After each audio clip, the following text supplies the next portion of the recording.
sans scène de crime ni corps, l'enquête sur la disparition de Delphine Jubilard avance péniblement malgré toute la mobilisation des forces de l'ordre, de la justice et des proches de l'infirmière de Cagnac-les-Mines qui n'a plus donné de signe de vie à partir du 16 décembre 2020.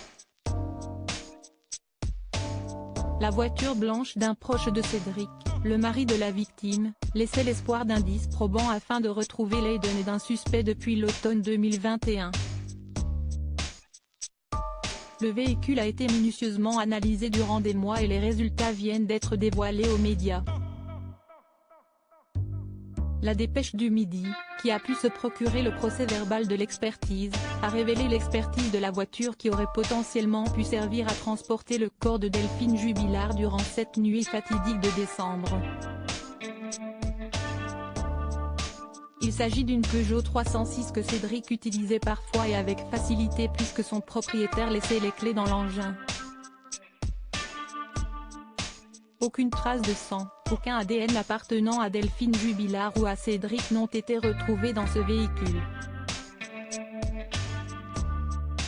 Les 7 endroits dans l'habitacle qui intéressaient les enquêteurs, notamment les sièges, ne recèlent aucune trace susceptible de valider la thèse d'un transport du corps de l'infirmière disparue, écrit le quotidien. L'hypothèse selon laquelle l'époux de l'infirmière tarnaise, avec qui il était en procédure de divorce, aurait transporté son corps pour le faire disparaître est donc invalidée par les analyses. Reste un pull qui se trouvait dans l'automobile et dont l'analyse n'est pas encore connue. Un coup dur pour l'accusation qui comptait sur cette expertise technique pour apporter une preuve concrète de l'implication du peintre plaquiste de 34 ans dans la disparition de la trentenaire, mère de 2 enfants. Ce suspect numéro 1 se trouve actuellement dans la maison d'arrêt de Cèze près de Toulouse où il est en détention provisoire pour homicide par conjoint. La justice estime qu'elle a suffisamment de preuves pour le garder sous les verrous afin d'avancer dans l'enquête.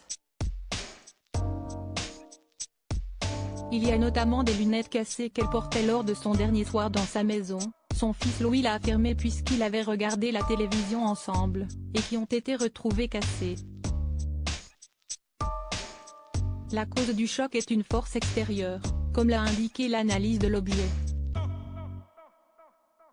L'artisan controversé pourrait être entendu une nouvelle fois en septembre par la justice pour s'expliquer sur cet objet brisé. De quoi valider la thèse d'une dispute entre mari et femme durant la nuit fatidique, comme leur fils l'a indiqué devant les juges. Cédric Jubilard reste présumé innocent des faits qui lui sont reprochés jusqu'au jugement définitif de cette affaire.